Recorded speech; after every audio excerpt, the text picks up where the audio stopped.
अक्सर मनुष्य सोचता है कि वह गलत करे तो कुछ नहीं होता है और बहुत सारे मनुष्य यह भी सोचते हैं कि जीवन में कुछ भी गलत किया तो निश्चित रूप से पीड़ा होगी।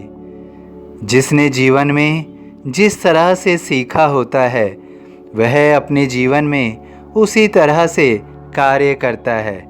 गलत सीखा है और सोचता है कि गलत का कोई भी बुरा परिणाम नहीं मिलता है तो वह नित्य ही बुरा करता रहता है।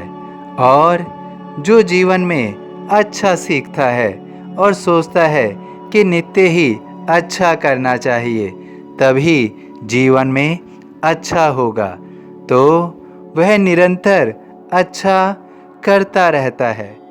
वास्तविकता क्या है? जीवन में क्या सही है, क्या गलत है? एक समय ऐसा भी आता है जहां मनुष्य सोचता है कि वास्तव में सही क्या है। जो गलत कर रहा है वह जीवन में सब कुछ पा रहा है और जो सही कर रहा है वह गलत परिणाम पा रहा है। लेकिन जीवन को देखने का नज़रिया ऐसा हर एक व्यक्ति अपने अपने मन में रख सकता है। वास्तव में देखा जाए तो मनुष्य ऐसी परिस्थिति में जब होता है तो वह वास्तव में जीवन को समझना नहीं चाहता, वह ईश्वर को समझना चाहता है, ईश्वर को जानना चाहता है कि ईश्वर आखिर कर क्या रहा है, कि सही के साथ गलत हो रहा है और गलत के साथ सही हो रहा है।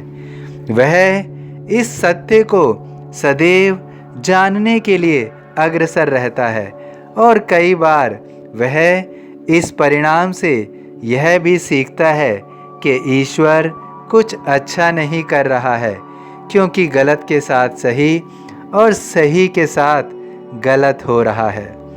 लेकिन वास्तव में समझना यह होगा कि ईश्वर को समझना इतना सरल है कि उसके हर व्यवहार को, हर देने को, हर लेने को हम भली भांति समझ जाएं। नहीं, ईश्वर इतना सरल नहीं है, इतना सहज नहीं है जो प्रत्येक मनुष्य को समझ आ जाए। प्रत्येक क्या, वास्तव में तो किसी भी मनुष्य को ईश्वर नहीं समझ आ सकता है। मनुष्य अक्सर सोचता है कि उसके साथ जीवन में केवल गलत ही हुआ, सही नहीं हुआ। लेकिन वह अपने पूरे जीवन में अगर ध्यान से सोचे तो यह भी मुमकिन है कि जितना उसके साथ गलत हुआ उससे कहीं गुना ज़्यादा गलत हो सकता था। जीवन उसको मिला हुआ है, वह जीवन में पीड़ा उठा रहा है, उसके लिए ही ईश्वर से शिकायत कर रहा है। लेकिन संभव तो यह भी है कि उसको जीवन नहीं मिला होता या जीवन में शरीर के सारे अंग ना मिले होते, वह और तड़प रहा होता, तो वह ईश्वर के प्रति क्या भाव रखता। वास्तव में मनुष्य को जो मिला होता है वह उसकी गणना कभी नहीं करता है, वह उसके बारे में कभी नहीं सोचता है। वह केवल उसी के बारे में सोचता है जो ईश्वर ने नहीं दिया है या जो ईश्वर ने ले लिया है। सदैव उसी की ओर व्यक्ति की नज़र रहती है। मनुष्य कभी ऐसा नहीं सोचता कि उसके पास जो है वो भी तो ईश्वर ने दिया है, वो भी तो ईश्वर की कृपा है।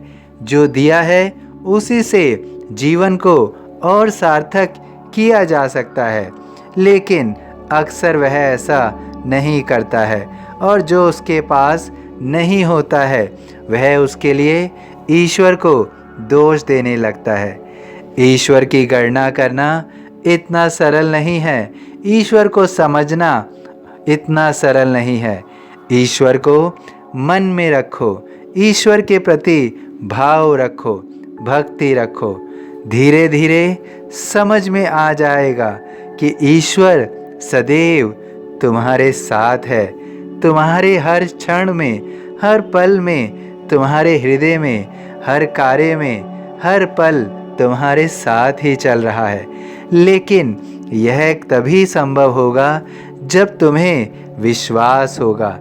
यदि तुम ईश्वर में त्रुटि ढूंढोगे, शिकायत रखोगे, तो कभी भी ईश्वर तुम्हारे करीब नहीं होगा। तुम सदैव अपना समर्पण ईश्वर के प्रति रखो। निश्चित रूप से तुम्हें धीरे धीरे आभास होगा कि ईश्वर जो भी करता है अच्छा ही करता है। ईश्वर यत् करोति शोभनम करोति।